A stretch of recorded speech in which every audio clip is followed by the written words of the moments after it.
you in front of my melody. You are all that matters. Let us humble ourselves and pray. Katonda kitaffe omuyinza w'ebintu byonna, Katonda nyine eggulu n'ensi, twagala okusinza n'okugulumiza n'okwebaza nate ku lw'ekiseera kino. Tukwebaza olw'obulamu bw'otuwadde, tukwebaza olw'ekisa ky'otuwadde okuba nga tuli maaso go kati, ate tukwebaza n'olw'ebikulu n'ebyamaanyi by'ogenda okukola gye tuli ku lunaku olwaleero. Omwoyo Omutukuvu nyongera okwaniriza, jangu oyogere naffe, jangu otuyigirize amakubo go, amateeka go, ebiragiro byo, tusobole okuba nga tubitambuliramu, bwe tutyo bwe tunakuweesa ekitiibwa eri ensi yonna, ate tumalirize nga tuyingidde eggulu mu linnya erya Mukama waffe Yesu Kristo nsabye. Amen. Twebaza nnyo Katonda We thank God so much olw'olunaku olwaleero, for this day, olwa saavisi yaffe eno for this ya service, Sunday. this Sunday service.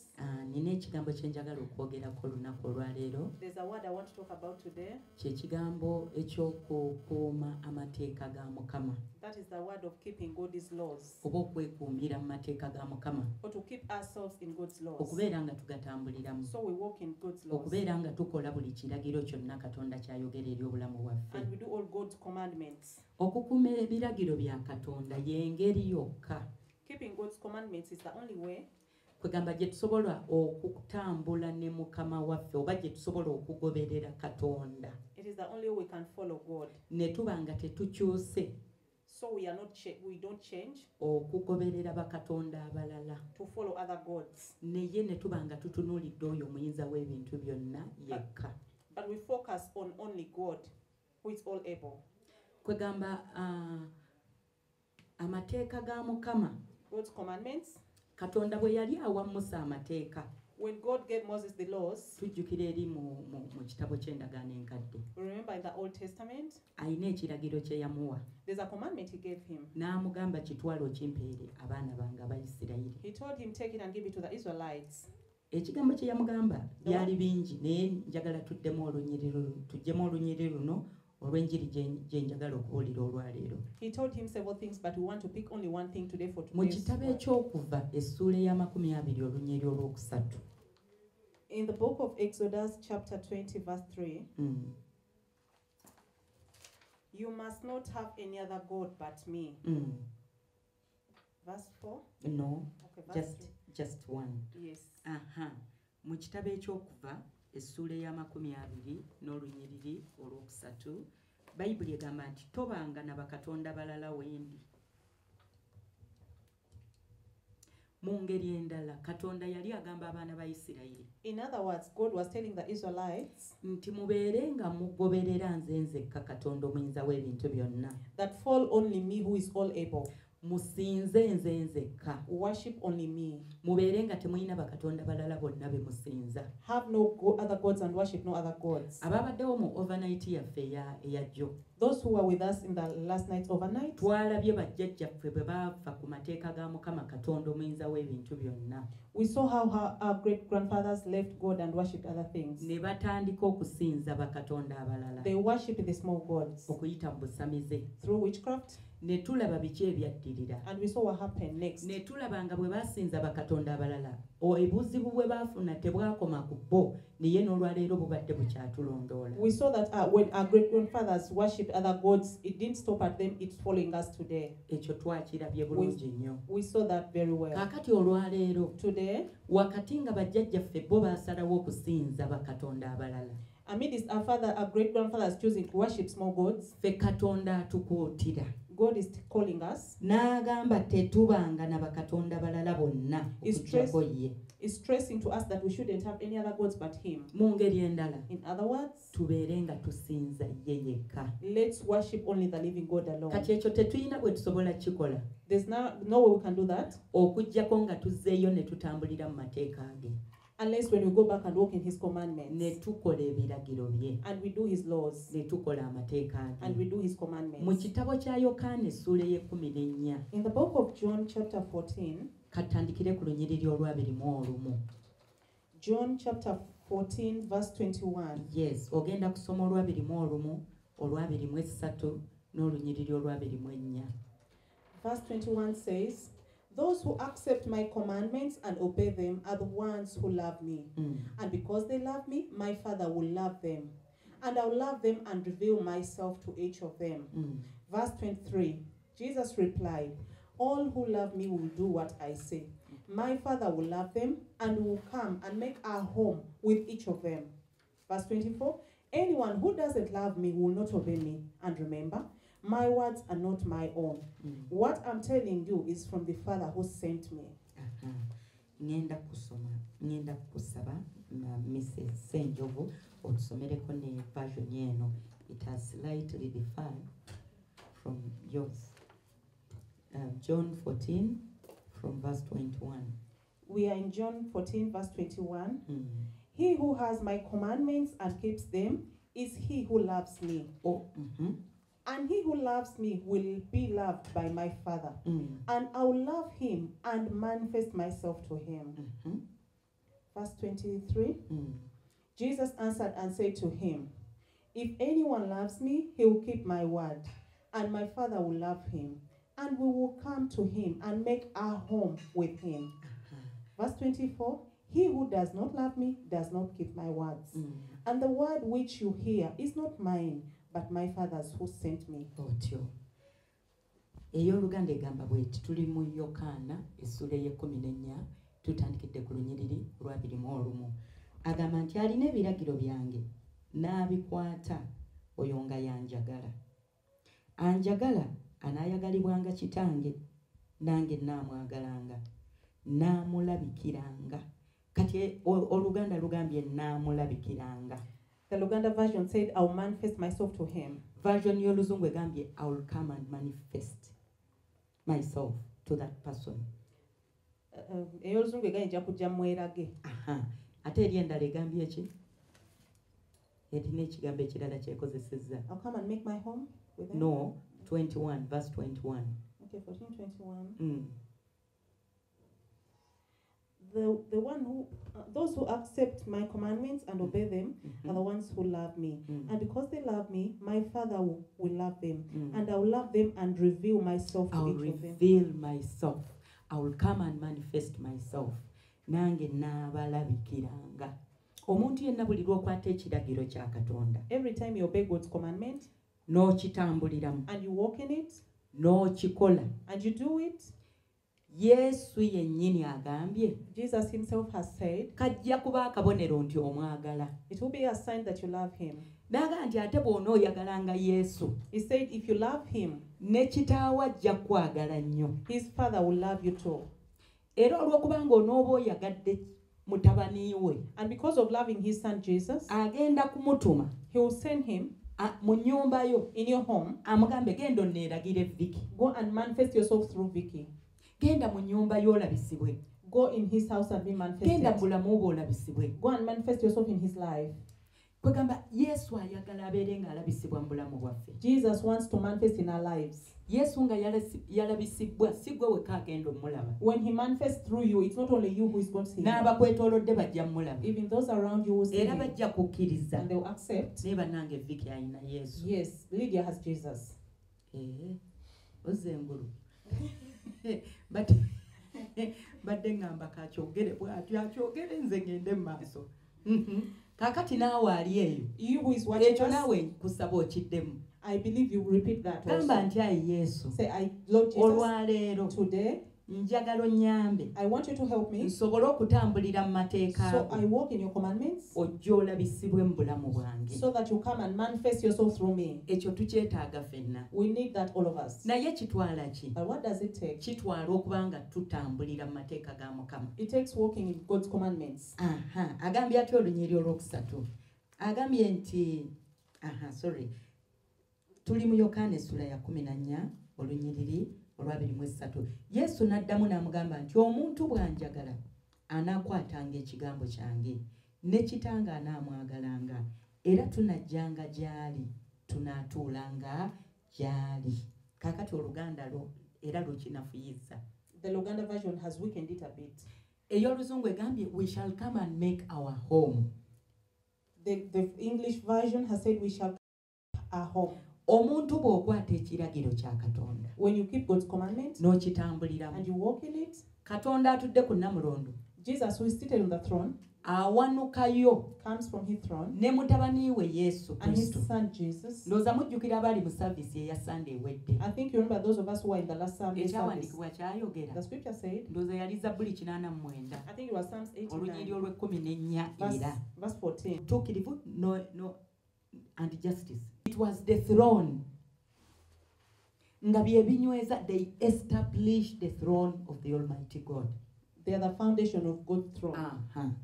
Ekyawandiikibwa ekyo That scripture Katonda kyagezaako okwogera wano is what God is saying here. nti bwe tukwata amateeka ge That when we keep his laws, tugenda kuwanula Namulondo ya Katonda we are going to get his throne down. ekke It will come down etuule mu ffe, and sit in us. etuule mu maka gaffe, It sits in our homes. etuule ku mirimu It will sit gyaffe, in our jobs kwegamba Katonda asobole okulamula. so that God judges. Kye kino kyayogera wano This is what he's saying here. nti bwe tunaakwata amateeka ga Mukama, That when we keep his laws, nze ne kitange tugenda kujja and we shall make our home. Bombi bagenda kusitula ebyabwe byonna Jesus and his Father will come and dwell within you n'emigugu gyabwe nno with everything of theirs, ne keesi ye with all their suitcases ey'engoye of clothes na buli kimu ekikye, and everything of his masepiki ge, saucepans.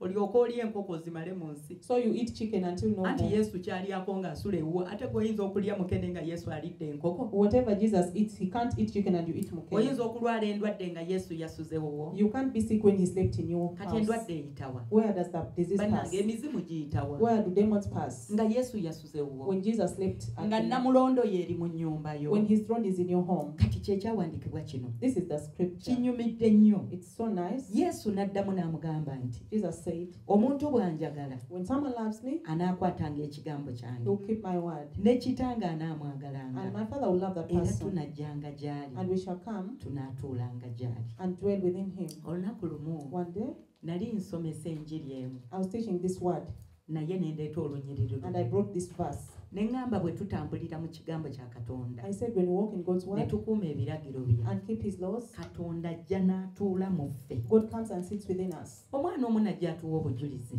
One child testified n'agamba olunaku lumu one day, twali mu kusaba n'okusiiba, we were in prayer and fasting. yali wiiki n'asaba It was a week and he prayed. ne yeenenya, He repented. n'ajjawo ennaku, He took away n'ajjawo sorrow, okutya, took away fear, n'ajjawo took okweraliikirira. away worry. Mu ngeri endala In other words, n'akwata amateeka ga he Mukama, kept God's laws. n'aleeta obutuukirivu mu He ye. brought righteousness in him. Ekyawandiikibwa kigamba The scripture has said, nti munoonye Mukama nga bw'akyayinzika okulabika, seek God as he can still be found. omubi aleke ekkubo lye, Let the sinner leave his wicked n'atali ways, mutuukirivu aleke ebirowoozo bye ebibi, and the unrighteous leave his evil thoughts. akyuka adde eri Mukama, Let them turn to God, ne Mukama anaamusaasira. and God will have mercy upon them. Kati omwana ono mu kwenenya ennyo This person in repenting, n'anoonya obutuukirivu, he sought righteousness. Yesu yajja n'atuula mu ye, Jesus came and sat in him, n'atuula mu nnyumba ye. sat in his home. Bwe twogera ku Yesu okujja okutuula mu nnyumba yo, tutegeeza okujja n'atuula mu mutima gwo. When you talk about coming to sit in your home, it means sitting in your Kubanga heart. bw'atuula mu mutima gwo kitegeeza agenda kusaasaanira mu buli kikyo kyonna. When he sits in your heart, he's going to disperse in everything of Kati bambi yours. omwana ono ye teyakimanya, This son did get to know it. naye mu ngeri emu oba endala n'afuna emirembe In other words, he got peace within him wakati mu mbeera ze yali amid ayitamu. the situations he was going through. Kati ku lunaku lwe tumaliriza okusiiba, The day we finished fasting, lwali lunaku lwa it kutaano, was a Friday. ennaku ttaano ng'abadde asaba. 5 days prayer and Omuntu fasting. omu n'amuleetera amawulire One person brought news agataali malungi. that was not good, Amawulire gano ne gamukyankalanya, and this news disturbed him. n'anyiiga, He got angry, n'ayambala obukaawo, put on wrath, n'ayambala ekiruyi. put on wrath. Era yaŋŋamba saaviisi teyagimalako olwo, He told, I didn't finish the n'awulira nga service. byonna bimutamye. Gave up on everything. N'agamba kale okusiiba kwange kwe mbaddemu, Why have I been ate fasting? ebyo bizze bitya? How has that come? Era yakwata ensawo ye He got his bag, n'atambula n'adda ewaka, walked home, n'atuuka ne yeebaka, reached home and slept. nga ne byasaba alinga alaba nti biringa ebitalabise. Whatever he was praying, so Naye aba things. yakatuuka ewaka okuteekawo omutwe bw'ati, When he slept, n'afuna ekirooto. got a dream.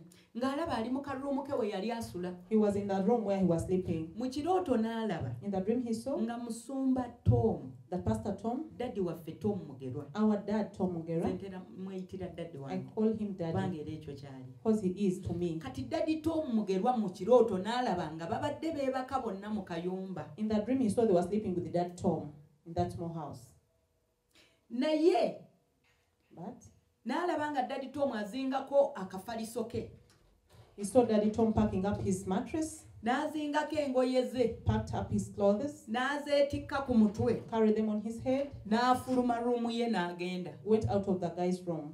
Kati ono agenda okwetegereza n'aga nti This one looked and said, oh, bulijjo daddi Tom abadde asula mu ruumu yange. I didn't know daddy Tom was residing with me. Ava mu kirooto ng'alwana okugezaako okumugoba amwegayirira akomewo mu ruumu ye. He left that dream trying to plead with him to come back. Naye nga ki ekyaliwo? But what happened? Ekiseera kye yamala ng'awummudde, The time he spent resting n'ajjawo ennaku, and took away n'ajjawo sorrow, okutya, took away fear, n'ajjawo okweraliikirira, took away worry, n'aleeta obutuukirivu mu ye. brought righteousness in him. Ekyo kyasika Yesu That one pulled Jesus n'ajja n'atuula mu nnyumba ye. to come and sit in his house. Kubanga okuloota daddi Tom, Yesu ye yali azze naye n'ajjira mu kifaananyi kya daddi Tom. Daddy Tom represents Jesus in that dream.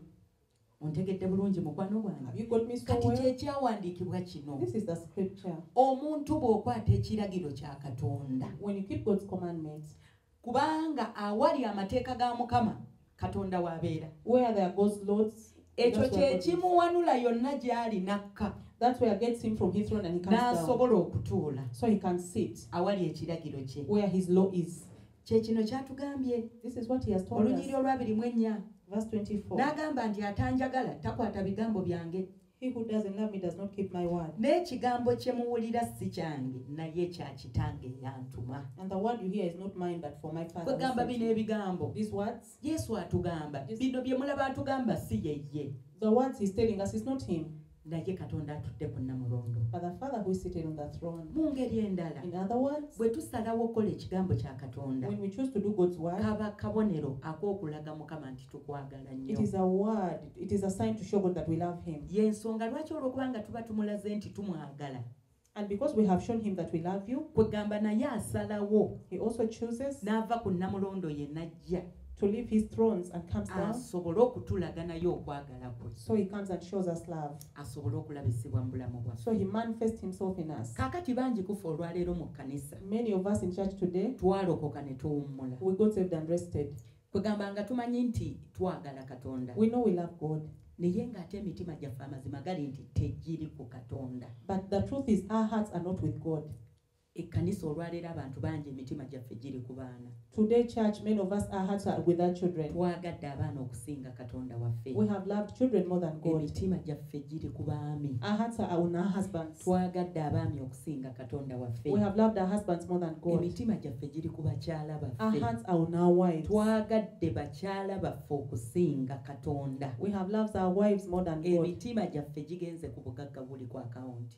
Our hearts are on the accounts. Amayumba ge tuzimbye, The houses we built, emmotoka ennungi ze the tuvuze, beautiful cars we drive. ne twerabira nti Katonda ate yazituwadde. We forget it's God who has given Naye them ne to us. tumaliriza ng'ate twagadde Katonda by'atuwadde okusinga Katonda abituwadde. We end up loving what God has given us instead of Abamu Him. twagadde mikwano gyaffe Others we've loved friends ne tusinga Katonda. more than God. Era ne bw'oba ogenda ku kyaki kati luli, Even when you're going to church the other time, ng'osooka mukubira simu, you first call them. leero tunaagenda. Today, are we going to church? Bw'agamba nti sigenda genda, When he says no, ng'ogamba tugende ddi, you says, when can we go? tugende ku Friday, Okay, let's go on Friday. nga naawe weebikka. You also cover yourself. Osalawo olinda Friday. You choose to wait for Friday. Lwaki? Why? Kubanga mukwano gwo kyasalawo kyekyo. Because your friend, what he says is what works. Tuli ffenna ab'emikwano. Are we Abamu together? twagadde obulungi bwaffe. Others we've loved our beauty. Kwegamba tweyagadde nnyo. We have loved ourselves so Nga much. bw'otunula mu ndabirwamu, When you look in the mirror, butuufu ng'olaba nga kyekyo. sincerely you're beautiful. N'olabira ddala nga tosobola kwawukana na beauty yo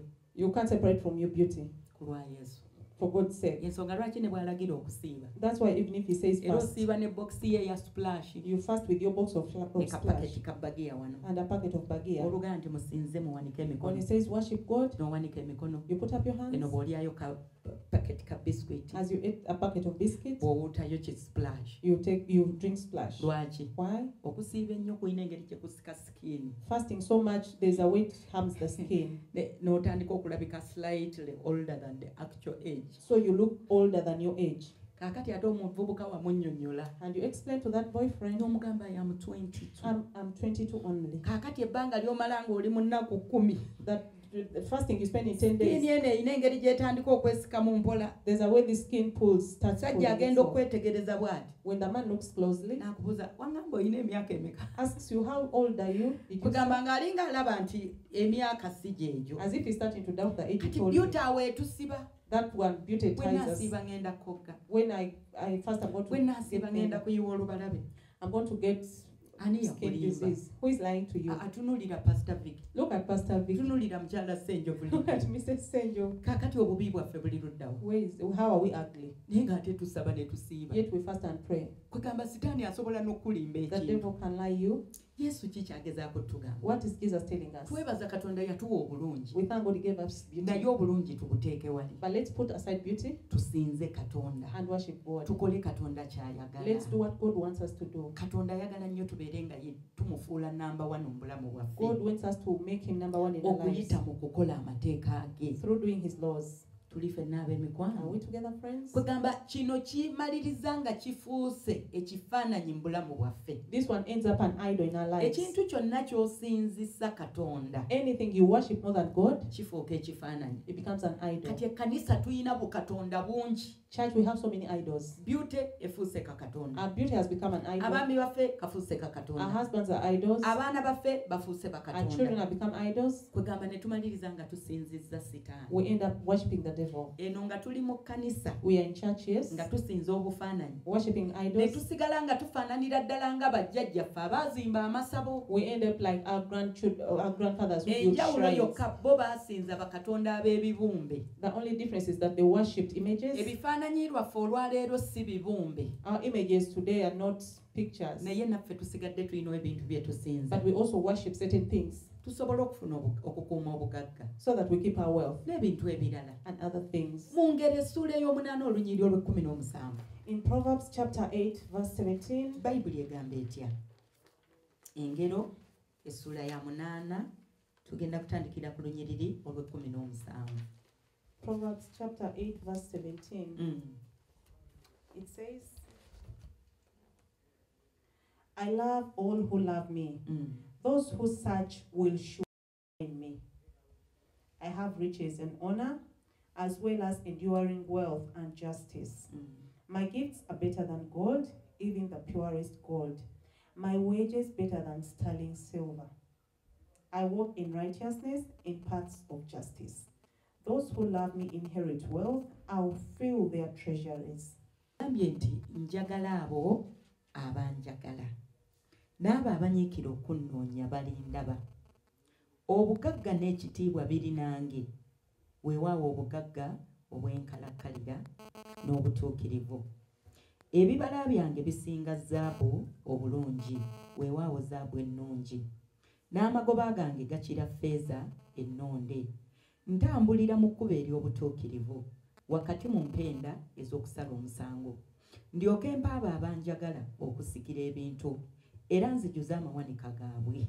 Ebigambo biwulidde. You've heard those words. Katonda God, omutima gwe guli ku bantu abamwagala. his heart is on those who love him.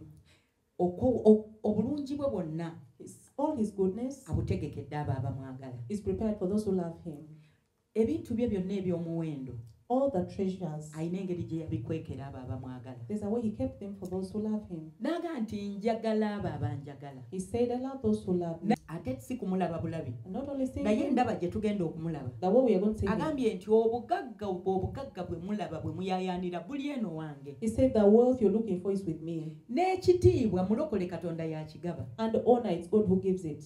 Va ku bino ebitiibwa bye twekolera. Leave these honors we make for ourselves. Ffe tubyepangira. We improvise. Abantu gwe abanyonnyola. You explain to people. Bantu mmwe mumpe ekitiibwa. You people, please respect me. Temukimanyi nti nze akulira abakyala wano. You don't, I hate the ladies here. Awaka abazadde tukinoonya. At home, we look for it. Baana mmwe mukimanyi nti nze abazaala. You children, do you remember it's me who birthed you? ebitiibwa tunoonya binoonye We are just looking for honors. abasumba tubinoonya We look for it, pastors. omuntu okusanga n'akuyita Viki When someone finds you and calls you just waliwo your name, abasumba abamu there are some nga pastors. tutabuka That one messes you up. Please add pastor. oba olaba ebitiibwa ebyo Are you seeing those ffe titles? tubinoonya We look for them. twagala batuyita apostle We want us to be called apostles. twagala batuyite bishop We want to be called bishops. si bibi gwali eyo They are not bad if you're naye listening. kino kankikugireyo But let me explain this. mu maaso ga Mukama Before God, tewali bishop there's no bishop. tewali pastor There's no pastor. tewali mukulu w'abakyala There's no leader of women. tewali chairman LC1 There's no LC chairman. mu maaso ga Mukama Before God, abantu abaganja the people who find favor be bantu abakola ebiragiro bye are the people who do his commandments. era bagenda okuwa buno obugagga These are the ones he's going to give this agambye wealth. obugagga n'ekitiibwa biri eno He wange has said wealth and honor are with me. ate obugagga bw'ayagala okutuwa agambye ati obugagga n'ekitiibwa biri nange weewaawo obugagga obw'enkalakkalira n'obutuukirivu Permanent wealth and righteousness. obugagga bwe Yesu ayagala abutuwe nga bugenda kubeerawo emirembe n'emirembe He wants to give us everlasting wealth, abaana n'abazzukulu babusange such that our children and grandchildren find kubanga it. ekyawandiikibwa kigamba Because the scripture nti says omuzadde ow'amagezi that a wise parent alekera abaana b'abaana be lives for his great grandchildren obugagga wealth. kati ekyo Yesu yekka yasobola okituwa Only Jesus can give us that. n'agamba atya n'agamba nti ebibala byange bisinga zaabu obulungi My gifts are better than gold, weewaawo zaabu ennungi even the purest gold. n'amagoba gange gakira feeza ennonde My wages better than sterling kwegamba silver. bwe tunoonya Katonda ne tumwagala When we seek God and love him ne tutambulira mu makubo ge gano g'ayogeddeko ag'obutuukirivu and walk in his ways of righteousness, ebintu by'agenda otukolera the things he's going to do for us birungi nnyo are very good, bya muwendo nnyo extremely okusinga feeza more than silver, okusinga zaabu more than gold. agambye nti naye But wakati nga munjagala amidst you loving era me, wakati nga munnoonya amidst you seeking me, ekkubo lyokka lye mugenda okunsangamu the only path you'll find me, ntambulira mu kkubo ery'obutuukirivu I walk in the path of righteousness, mu mpenda ez'okusala omusango in paths of justice. kitegeeza It means gye tukoma okutambulira mu mateeka ge the more we walk in his laws, tuba tuyingira mu butuukirivu bwe we are entering kubanga righteousness. amateeka ga Mukama gonna Because all God's laws butuukirivu bwereere is pure righteousness. tewali kintu kyonna kyakyama mu mateeka ga Mukama Nothing is impure in his amakubo laws. ge gonna gali weewaawo era weewaawo All his ways are amen yes and perfect. era lwaki agamba nti ndi eno mu kkubo ery'obutuukirivu Why is he saying I'm in the way of righteousness? mbu ndyoke mpaabo abanjagala okusikira ebintu So that I can give those who love me to inherit wealth era nzijuze amawanika gaabwe and I fill their treasuries. kwegamba obugagga bwa Mukama buno obw'enkalakkalira This permanent wealth of God, Katonda yabukwata n'abukweka God hid it mu makubo ge in his paths. kubanga senga teyabuteeka mu makubo ge If he had not hidden it in his abantu paths, bangi bandibadde bajja ne babutwala many people would come and snatch it. n'abanywi bawalagi Even the drunkards, n'abenzi even the fornicators, n'abalogo even the witchcraft, n'abasinza ebifaananyi even those who worship idols. obwo That one, abo tebasobola butuukako they cannot find that wealth. obwabwe bwe buli sitaani bw'agaba Theirs is the one the devil gives them. ewa sitaani wali obugagga In the devil's kingdom, naye is wealth. bwabukuwa kugattirako obuyinike But when he gives you sorrow as well. n'akuteekerako endwadde Gives you sickness, n'akuteekerako ebintu bingi gives you so much more ate with it. n'omaliriza And you end up, ng'obugagga obufunidde ewa setaani you've got wealth in the devil's for kingdom. example okuyita mu makubo amabi For example, through evil ways. ng'osobola okuulayo awo ebisajja ebiina sente zaabwe n'ofuna kyolya n'ofuna kyoyambala n'obaawo You can detoothe men and get money and dress up. abantu bakudde abasajja ne bazimba n'amayumba People have detoothed men and even built abantu houses. bakudde abasajja ne bagula puloti They have detoothed men and bought wano ku plots kibuga Kampala here in Kampala. abantu bakudde abasajja ne babalinyisa ennyonyi People have detoothed men and boarded planes. abantu bakoze byonna abantu balimbye ne bafuna ebintu They've lied and gotten stuff. naye sitaani kituufu agaba ebintu It is true the devil gives stuff. naye bw'amala obbikuwa After giving them to you, olw'okubanga era oba okkiriza n'otambulira mu makubo ga sitaani because you accept it, walk on the devil's ways, enkomerero ya byonna the end of it all, mumaliriza mwenna muli mu geyeeni you all end up in hell, mu bulamu obw'okubonaabona n'okuluma obujiji in everlasting pain. amakubo ga Mukama The ways of bwe God, tugatambuliramu when we walk in them, Yesu ng'atuwa obugagga bwe Jesus gives us his wealth. obubwe bw'atuwa bwankalakkalira His wealth is everlasting. abaana n'abazzukulu bagenda busanga Our children and great ate grandchildren will find it. n'enkomerero ya byonna And the end of it all, ne tumaliriza nga tufunye obulamu obutaggwa we end up getting everlasting life. yes so kichengezaako okugamba What am I trying to tell you? Katonda anoonya kutuwa bugagga obw'enkalakkalira God is seeking to give us everlasting wealth, naye ekyo tekisoboka but that is impossible okuggyako nga tuzzeeyo mu makubo ge unless we have gone back to his paths.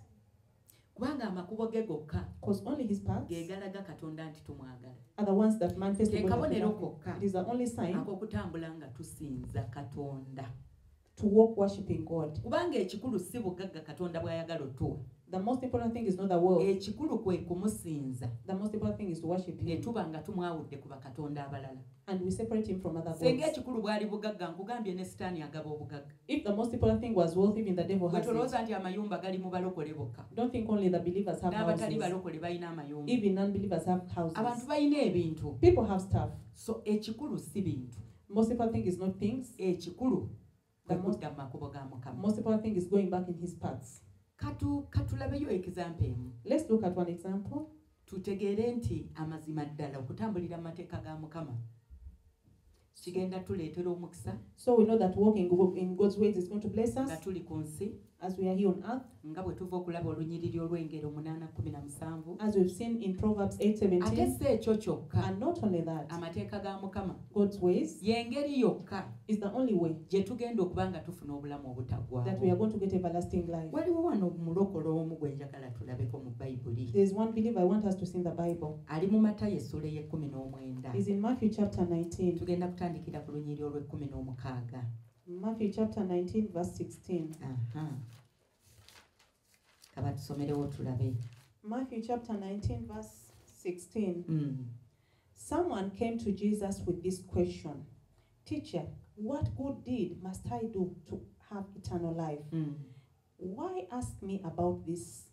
Why ask me about what is good? Jesus replied, there is only one who is good. But to answer your question, if you want to receive eternal life, keep the commandments. Which ones? The man asked. And Jesus replied, you must not murder. You must not commit adultery. You must not steal. You must not testify falsely. Honor your father and mother. Love your neighbors as yourself. I've obeyed all these commandments. The young man replied, what else must I do? Jesus told him, if you want to be perfect, go and sell all your possessions. ndoza otuuse ku lwabiri Yes, 20. kamala okusomako tujja genda mpolampola tuli mu Matayo essula y'e19 n'olunyiriri tutandikidde ku lw'16 bayibuli egamba bweti laba omuntu n'ajja gy'ali n'agamba nti mukama wange ndikola kigambo ky'ekirungi mbeere n'obulamu obutaggwaawo n'amugamba nti kiki ekikumbuuzisa ekyekigambo n'amugamba nti kiki ekikumbuuzisa ekyekigambo ekirungi omulungi ali omu naye bw'oyagala okuyingira mu bulamu wuliranga amateeka ndowooza owulira Yesu bw'amuzeemu I think you hear Jesus' reply. ono anoonya kuyingira kufuna bulamu obutaggwaawo This man wants to get eternal life. naye bw'abuuza Yesu ekibuuzo ekyo But when he asked Jesus that question, n'amugamba mukama wange Yesu ki kye nnina okukola said, my Lord Jesus, what must I do? mulokole ono alabika yali akooye This believer seemed to be tired. mulokole ono yali alabika yategeera ng'ebiseera bye tulimu biseera bya nkomerero This believer knew we are living in the end times. kaakati ye bwe yalengera Yesu nga waali n'agaa nina ekibuuzo kyange Yesu When he saw Jesus, said, Jesus, I have my question. nkoze ntya okufuna obulamu obutaggwaawo What must I do to inherit eternal Yesu life? yali mulungi nnyo Jesus was good. n'amugamba olunyiri olw'18 In verse 18, he told him, n'amugamba nti galuwa Yesu n'agamba nti tottanga toyendanga tobbanga towaayirizanga ossangamu ekitiibwa kitaawo ne nnyoko era yagalanga muliraanwa wo nga bwe weeyagala wekka owulidde amateeka ago have you heard those commandments? omulenzi n'amugamba nti ebyo byonna nabikwata ekimpeebuuseeko kiki ate owulira omulenzi ono Do you hear this boy? ono omwana mulenzi yali mu kyaki This boy was in church. yalokoka He got saved. bannange ng'amateeka agezezaako gakwata He had tried to keep all the laws. nga tabba He was not stealing, tayenda, could not fornicate, tawaayiriza, could not accuse falsely, kitaawe ne nnyina ng'amussaamu ekitiibwa, respected father and mother, nga tattangako muntu yenna. never murdered anyone. Okay, ayinza okuba yali yattako naye bwe yalokoka n'alekera awo okutta. Maybe he had murdered before, but he gave up. Kati ebintu byonna Yesu bye yamugamba okukola. All the things Jesus told him, Omuvubuka n'agamba Yesu. the boy told him, N'amugamba. told Jesus. N'addamu n'agamba nti tuli ku nnyiriri ki. Omulenzi n'amugamba nti ebyo byonna nabikwata ekimpeebuuseeko ki ate. Yesu n'amugamba nti bw'oyagala okuba eyatuukirira kati ali mu kunoonya kutuukirira. Now he's seeking for righteousness. Kubanga jjukira Because remember, omwana ono ekibuuzo kye anoonya bulamu butaggwaawo. he's seeking for eternal life. Kati ng'engeri yokka gy'agenda okufuna obulamu And the obutaggwaawo only way he could get it, asobole okubanga ng'alina kusooka kutuukirira mu Katonda. he had to first be perfected in Christ. Naye abuuzizza ekibuuzo kiki ekimpeebuuseeko? But he's asking, what have I fallen Wa bwe short? sikoze bulungi? Where haven't I done right? Yesu n'amuwa ansa. And Jesus gave him this answer. N'amugamba byonna obikoze. Said, yes, you've done it all. Bye njogedde byonna obituukiriza. All I've said you've done. Naye tonnabeera perfected. But you're not yet perfect. Tonnaba kutuukirira mu maaso ga Mukama. Before God, you're not perfect. Kubanga jjukira Because remember, Katonda yayogera mu Matayo 5:48. God said in Matthew 5:48, N'atugamba mubeerenga abatuukirivu nga Kitammwe ali mu ggulu bw'ali omutuukirivu. said, be righteous as your Father in heaven is. Kubanga nga kizibu nnyo okubanga ebintu ebimu obikola ate ebirala n'otobikola. Because it's very hard to do certain things and you leave out Ono some. yali tabba, This one was yali not stealing, tayenda, not yali fornicating, tawaayiriza, not accusing yali falsely, tavuma, not abusing, nga ne bakadde babassaamu ekitiibwa. respected father and Naye mother. nga mu maaso ga Mukama But before God, nga tannaba kutuuka wali awayingira mu bulamu obutaggwaawo. was not to the point of entering eternal life. Kubanga yali tannatuukirira mu Katonda. Because he was not yet perfected in Christ. Kati Yesu amuwa ansa egenda omuyamba omutuukiriza. Now Jesus is giving him an answer to help him be perfect. Lwe lunyiriri olwabiri. It is verse 20. Omulenzi n'amugamba nti ebyo byonna nabikwata. Ekimpeebuuseeko kikyate. Yesu n'amugamba nti bw'oyagala okuba eyatuukirira, genda otunde ebibyo, ogabire abaavu, oliba n'obugagga mu ggulu, olyoke ojje ongoberere. Omulenzi bwe yawulira ekigambo ekyo, n'agenda ng'anakuwadde, kubanga yali alina obugagga bungi. Jesus told him, go and sell your wealth and give to the poor, and that made him sorrowful. Simanyi owulira ekigambo ekyo. I think you hear that word. Ono mulokole yali alina byonna, This believer had all. bannange ng'akoze byonna, He had made a lot of wealth, naye nga tannaba kutuukirira. but he was not yet perfect. Ekisinga okuba eky'obulabe, What is most dangerous? Yesu n'amubuulira kiki ky'agenda okukola asobole okutuukirira mu Katonda. Jesus gave him a password to be N'amugamba genda perfected. okwata obugagga bwo, Said, go and sell all your possessions. otandike okunoonya abantu abaavu, Start looking for the poor, abatalina kyakulya, those who have nothing to abatalina eat, kyakwambala, nothing to abatalina dress, school fees, no school fees, abatalina we basula. nowhere to sleep. Obugagga obwo All that wealth. otandike okuba mu ngeri emu oba endala. In other words, Nga at least osobola oga nti buli mwezi nina omuntu gwe ngenda okuyambayo. at least you say every month I'm going to help someone. Ng'osobola oga nti buli mwaka ngenda kufunayo omwana omu muweerere school You fees. say every year I'm going to pay school fees for a child. Obeere ng'obintu by'olina osobola obigabirako abalala. So the things you have, you can give to others. Omwana mulenzi teyategeera Mukama waffe kye yali akola. The boy didn't understand what Jesus was saying, Era teyamanya ki kye baali bamunoonya. and he didn't know what Jesus was looking for. Yesu agenda okuddamu okutunula bw'ati. When Jesus lifted up his eyes, Nga mulokole abuzeewo. the boy had vanished. Nga yeesiseemu. He had gone, Ate mbu yagenda anyiize. and he went angry. Omutima gwe nga gunakuwadde. His heart was sorrowful. Omutawaana gwaliwa. What was the trouble? Omutima gw'omwana mulenzi ono The heart of this boy tegwali redde kugoberera kigambo Yesu kye yali ayogedde. was not ready to follow God's word. Tegwali redde. It was not ready. Kwegamba obugagga bwali bumaze omumufuukira Katonda. The wealth had become a god to him. Nga Katonda kali awo. His wealth was his small god. Kwegamba njagala ojjukire I want you to nti remember Katonda yennyini ye yali ayogera n'omwana mulenzi ono. that Jesus himself was the one speaking with Kubanga this. Yesu atugambye wali mu Yokaana 14:24. Because he has told us in John Naga nti 24, bannange ebigambo bye mbagamba si yense. that the words I tell you are not mine, Naye kitange eyantuma y'abyogera. but for my Father who sent me. Bw'ati omulenzi teyakimanya. The boy didn't get to know this. Ekyawandiikibwa kituukirire. So the scripture comes true Ekiri mu Matayo 5:3. in Matthew 5:23. Nja kusaba ojjira okwatirirako mu Matayo 14 mu Matayo 19 we tuli tuddukeko mangu mu Matayo 5 olwokusatu olabe ekyawandiikibwa ekyo. Please keep in 19, but let's go shortly to Matthew chapter 5. Yes. Olunyiri olwokusatu. Matthew chapter 5 verse 3. Mm. God blesses those who are poor and realize their need for him. Mm. For the kingdom of heaven is theirs. Olwokusatu. Yes, that is 3. Lugambye lutya? God blesses those who are poor and realize their need for him. Okay. For the kingdom of heaven is theirs. Ey'Oluganda egamba bw'eti. Agambye nti balina omukisa abaavu mu mwoyo. Kubanga abo obwakabaka obw'omu ggulu bwe bwabwe. Kati omwana mulenzi ono olwaleero mulokole waffe gwe tutunuulidde. Today the believer we are looking at yagezaako okukola ebintu ebirala byonna. Tried so much to fulfill other laws. Naye etteeka erisembayo ery'okutuukirira bwe lyajja gy'ali. But when the last commandment of being perfected came, obugagga ne buyimirira mu kkubo lye. wealth stood in his way. Ne bumulemesa okutuukirira mu Katonda. It failed him to be perfected in Kati Christ. olunyiri lutugambye. The verse is telling us, balina omukisa abaavu mu mwoyo. blessed are the poor in spirit. Naye Katonda bw'ayogera ku baavu mu mwoyo. But when God speaks about the poor, kwegamba omuntu bw'agamba nti blessed are the poor in, kwegamba abaavu mu mwoyo nti obwakabaka bwa Katonda bwe bwabwe. that the poor in spirit, the kingdom of God is theirs. Nti omuntu omwavu mu mwoyo ye muntu ategedde obwavu bwe mu nsi ey'omwoyo.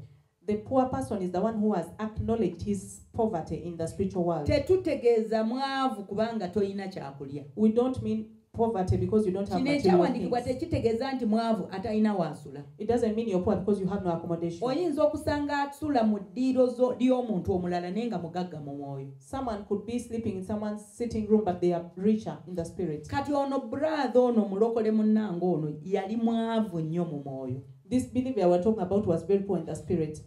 Kubanga mu ye teyalina bwavu bwa kigambo kya Katonda. Because he didn't have the poverty for God's word. Teyayaayaanira kigambo kya Yesu. He didn't yearn for God's word. Kwegamba teyasobola kusuula birala byonna kusobola kubanga yeesigamye ku kisa kya Katonda. He couldn't let others go for God's sake. Exactly that. In other words, he was supposed to lay aside and depend on God by seeking God's grace. Yali alina okusuula byonna yeesigamye Katonda ng'anoonya ekisa kye. Katonda akunyambire otegeere enjiri eno. May God help you to understand this gospel. Yesu ekigambo kye yayogera ne kizitowa. The word God Jesus spoke became heavy. Nga njogera ebigambo bino. As I speak these words, kigambo kye ekizito ye mbulamu. What word is heavy in your Oyina life? naawe Yesu kye yakugamba. There's something God told you. Amazima gennyini ng'obwenzi wabuleka. You left fornication. Obubbi nga tokyabukola. You left stealing. Okulimba nga wakuleka. You don't lie no more. Naye nga perfection mu ggwe tennatuuka. But you're not yet perfected in Christ. Kubanga ekigambo Yesu kye yayogera naawe kikyakulemya okutuukiriza. Because the word God spoke to you, you have not fulfilled it. Ono mulokole ekyokugaba obugagga bwe kyamuzitoowerera. This believer giving away his possessions became hard for him. Bannange kyazitoowa. It became so heavy for him. Tukomye ku lunyiriri kituddeyo wali Matayo 23 tulabe kyengezaako okunnyonnyola. Let's go back to Matthew 23.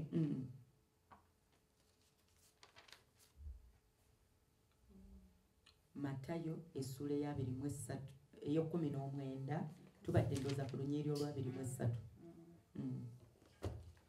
Verse 23 has said, Then Jesus said to his, but when the young man heard this, he went away, sad, for he had many possessions.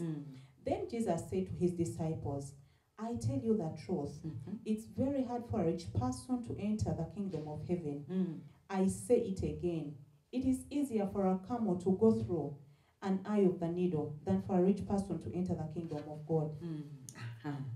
Yesu n'agamba abayigirizwa be osomye lunyiriri ki? I've read 22 okay. up to 24. Omulenzi bwe yawulira ekigambo ekyo n'agenda ng'anakuwadde kubanga yali alina obugagga bungi. Yesu n'agamba abayigirizwa be nti mazima mbagamba nti kizibu omuntu omugagga okuyingira mu bwakabaka obw'omu ggulu. Era nate mbagamba nti kyangu eŋŋamira okuyita mu nnyindo ey'empiso okukira omugagga okuyingira mu bwakabaka bwa Katonda. Abayigirizwa bwe baawulira ne beewuunya nnyo nga bagamba nti kale ani ayinza okulokolebwa? Ndowooza owulira ebigambo ebyo. I think you hear those words. N'agamba nti kizibu nnyo said it's very hard kubanga ono omwana mulenzi yali mwavu mu mwoyo. because this believer was poor in the spirit. Ekimufuula omwavu kiki? What made him poor? Talina kuyaayaanira kigambo kya Katonda. He didn't have a yearning for God's word. Byonna abikoze, He had done all, asanze Yesu, met Jesus, amubuuzizza obulamu obutaggwaawo. said, Jesus, how can I have eternal life? Mu ngeri endala, In other words, Katonda yali anoonya okuteeka mu mwana ono ensigo ey'okwagala Katonda. God wanted to instill the seed of loving God in this boy. Kubanga Yesu okumuwa answer eyo ne solution eyo nti genda otunde obugagga bwo, already yali amaze okulengera omutima gwe. Because Jesus, by the time he gave him this solution of selling his possession, he had seen Ng'ayagala his omutima heart. gwe gukyuke guve ku bintu gutunuulire Katonda. He wanted his heart to turn away from God, from things to Omuntu God. ayagala Katonda, Someone who loves God, Katonda bw'ayogera gy'ali taddamu consideringa kintu kirala kyonna. when God speaks to him, he doesn't say anything else. Alwana kukola Katonda ky'ayogedde. He fights to perfect what God has said. Anoonya Yesu okujja okuba ng'atuula mu mutima gwe. He's seeking for Jesus to come and dwell in his heart. Gye twatandikidde ojjukirayo, You remember where we started? batugambye They told us, oyo anjagala he who loves me yakola amateeka gange. does my commandments. Ono eriryo liiryo, This is his law. eriryo liriwa. Where is yours? Naawe nkimanyi olina etteeka lyo. I know you have your Waliwo commandments. Yesu kye yakugamba. There's something Jesus told you Ono to do. baamugamba kuleka ssente, For him, they told him to leave his possession, bugagga, to leave his wealth, agenda kukwasa abalala. and go and give it to the Bwe poor. baakugamba kuleka musajja oyo, They told you to leave that man, akyagaanye. and you're still failing. Okutuukirirako kuli awo. Your perfection is embedded within Ebirala that. byonna obikoze, You've done others, kale bannanga osiga. you've sow. Oyagala abantu, You love people, naye okwagala Katonda kukyagaanye. but you have failed to love God Kubanga olemeddwa okutta. because you have failed to let go. Yesu kye yakugamba. That which Jesus told you. Gwe omulala Katonda yakugamba kulinnya nnyonyi okomewo e Uganda omuweereza. Another person, God told you to board the plane and come back to Uganda and serve him. Nakugamba nkwetaaga eri mu kyalo ekyazanga. Said, I love you in the village of Chazanga. Buli kiro oloota oli ku kaguudo kaliwo waweteranga ng'ogenda Kyazanga primary school. Every time you dream back in Chazanga, N'oloota ng'ozimbawo ekkanisa ennene. you dream building a big church there. Buli kimu kyonna. Everything. Ebisiibo ebina bye waakasiiba ebinene ennyo. The 4 fasts you've done, Malirizo zeeyo Kyazanga. going back to Chazanga. Naye bannange, But visa ya Australia ogiyina. you have the visa for Austria. Obutuuze obuyina. You have citizenship. Buli kimu kyonna ekya Australia ogiyina. Everything of Australia, you have it. Gwawo naawe perfection wo weegaanidde. That is your perfection is Naye fading. nga Yesu abadde clear. But Jesus has been clear. Nze Yes. Yesu bwe yajja, When Jesus came, yaŋŋamba kuleka mulimu. told me to leave my job. Naŋŋamba Vicky, Said, Pastor Vicky, turesigninge. please let's resign. Katonda wange, Oh my God. awo nalokokerawo. I gave my life to Jesus there. Olwo olunaku That day, nalokoka. I gave my life to Jesus Kubanga again. nasiriikirira. Because I kept silent. Nga ndaba omulimu we nnengerera future. Because my future was in the job. Kubanga obulamu bwali butambula. Because life was moving. Ate nali nalokoka. And I got to Ate say, bannange nga mpeereza Mukama. and I was serving God. Nga mbuulira enjiri. I could preach. Bannange nga nsaba. I could pray. Nga nkutula n'emmenya. I could break. Bwe nasikwatanga omusaala. When I got salary, Nga nkwata ku ssente zange buli mwezi, in fact nali nakola endagaano ne Mukama. Nze nga buli mwezi nkwata ssente n'ensiga mu njiri. every time I made an agreement with God, a covenant with God, I could sow in the gospel every month. N'agamba Yesu, Said, God, byonna mbikoze. I've done it all. N'enjiri yiiyo And even the gospel is here. gibuulidde. I've preached it. Okusaba nsaba. I'm praying. Omulenzi namuleka. I left the boys. Kati ntuukiridde. Now I'm perfect. Yesu yakeera lumu. Jesus one day N'agamba tetunna perfecting. said, we are not yet there. N'agamba kati kyenkwagaza. What I need of you, Mulimu gw'oba onteera. quit the job. N'ensiriikirira. I kept silent. N'engamba Mukama kiki. Said, God, what is it? Mukama n'agamba kuleka mulimu. Said, leave the job. Omulimu mulungi The job is nice. gwa gavumenti. It's a government job. Guli pensionable. It's pensionable. I'm a permanent worker. And she was a permanent worker. I'm confirmed. She was confirmed. Kwagamba nga eyo area yatereera. Life was moving well in that area. Ntunula ne nga akati ndazeewo. I said, where am I going next? Naye nali nina okukyuka. But I had to change.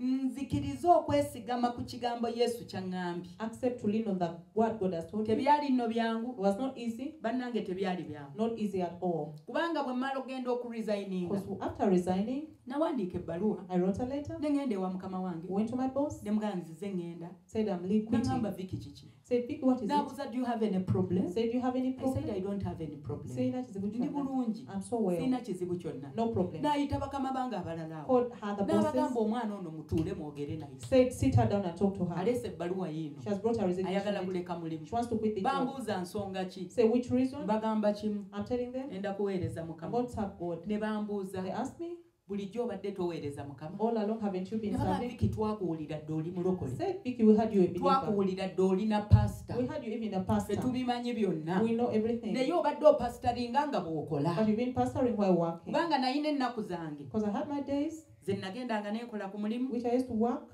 bwe naddanga eno nenninnya ekituuti and then this way I could go on the pulpit. And kakati serve. ng'abantu abamu mu kibiina So some people in the pulpit, ng'ate tukola nabo in the congregation, bwe worked together. baddangayo When they went back to work, pasita Vicky they could call me Pastor pasita Vicky. Vicky They could call her ne Pastor bakama Vicky. bange ne batuuka okima Even her bosses go to know. kakati ne bambuuza So they asked her, bulijjo obadde toweereza all mukama along, weren't you serving God? ne mbagamba mukama ŋŋambye ŋŋende I told them God has told me to quit. ne boogera nange They talked to me. mukama wange n'agamba My boss told me, kale tugenda kuwaayo livu ya mwezi gumu okay, we are going to give you a leave of ogende 1 month. weerowooze So you go and think ne about ŋŋamba it. mukama I wange told my boss, ne bw'onompa emyezi even esatu if you give me 3 months, maze okusalawo I've decided. nga mpulira Inside me, I felt, nsazeewo I decided okugenda n'ekigambo to go with the word mukama wange kye yali ayogedde that God has spoken to me. bannange tebyali It byangu was not easy, si lwakuba nti ku akawunti nali ninayo savings ezaali zigenda not okuntambuza because on the account I had much naye money, nfuluma omulimu but I quit the in job. fact omwezi gwe naresigningira The very month I quit, omusaala ogwo gwe gwasembayo that was the last salary I oba got. n'ogwo omusaala tebaagumpa Maybe I didn't even get kubanga that naresigninga ennaku z'omwezi nga 5 because I resigned on the 5th, omwezi gwali gwa 11 and it was November. kakati omusaala gw'omwezi ogwo kyenzijukira tebaagumpa I remember that month I didn't receive salary. n'ensigazaayo omusaala guno gwe nali ndyako omukadde ogw'omwezi ogw'ekkumi I remained with the previous salary of October. ye nagulira bbanga ki How long did I even consume it? bannange ne ziggwawo It got consumed up. kakati professional confirmed employee of the government of Uganda That confirmed employee of the government of ne Uganda. bukya One morning came, nga kati siraba kiddako she didn't see what's next. ne ŋŋamba kati yesu Said Jesus, kiki ekiddako where are we and to going make next? matters worse And to make matters nga worse, nina ne looni mu banka she even had a loan in the bank. eryo eddalu oliraba Do you see that madness? lyali ddalu It was madness. naye nga nnina ekigambo But I had a word. nga nnina ekiragiro I had the commandments yesu kyaŋŋambye okukola that Jesus had told me to do. ebirala byonna nazibiriza All the other things I kept. ne nfuuka atategeera eri ensi I closed an eye and became kubanga buli mad. muntu yambuuza Everyone asked me, Vicky obadde ki Vicky, what is wrong with you? ne mbagamba mukama yaŋŋambye Said God told me. nga tewali antegeera No one could understand her. bakadde bange tebantegeera Parents couldn't. ab'emikwano The friends tebantegeera couldn't understand. tewali yantegeera No one could understand naye her. nze nga ntegeera But me, I could understand. ekiragiro yesu kyaŋŋambye The commandment God has told me. weegendereze Be careful. kye bayita okwagala What katonda they call loving God okukola ekiragiro kye is to do His commandments. n'omwami we ayinza Your obutakutegeera husband may not even understand you. n'emikwano gyo giyinza Even obutakutegeera your friends may not naye understand you. gwe tegeera ekiragiro kye bakuwadde But you understand God's word clearly. tewali yantegeera No one understood me. completely and also Tewali yantegeera ddala. naye nze nategeera But I understood ekiragiro mukama wange kye yampa the commandment God has told me. ne nkinywererako And I got hold of ne it. nzikiriza ekisa kya katonda I okunnyamba believe for God's grace to help me. ne nywerera ku yesu I held tight. ki kye njegezaako What okuleetera am I saying? yesu yali mwesigwa Jesus was faithful. yesu yakkiriza okunnyamba Jesus accepted to help me. ebbanja n'alisasula Paid the debt. n'atakoma ku kusasula busasuzi bbanja And not only that, naye but nannyambira ddala He helped me for sure. n'anziggyako n'ekiswalo Took away the shame. kubanga natuuka ekiseera It came to a time nga ne ssente gye ndya sikyagiina I didn't even have money to eat. ne ntuuka ekiseera It came to a time nga siina we nsula couldn't have accommodation. ne nsalawo okutandika okusula mu kyaki I started sleeping in church.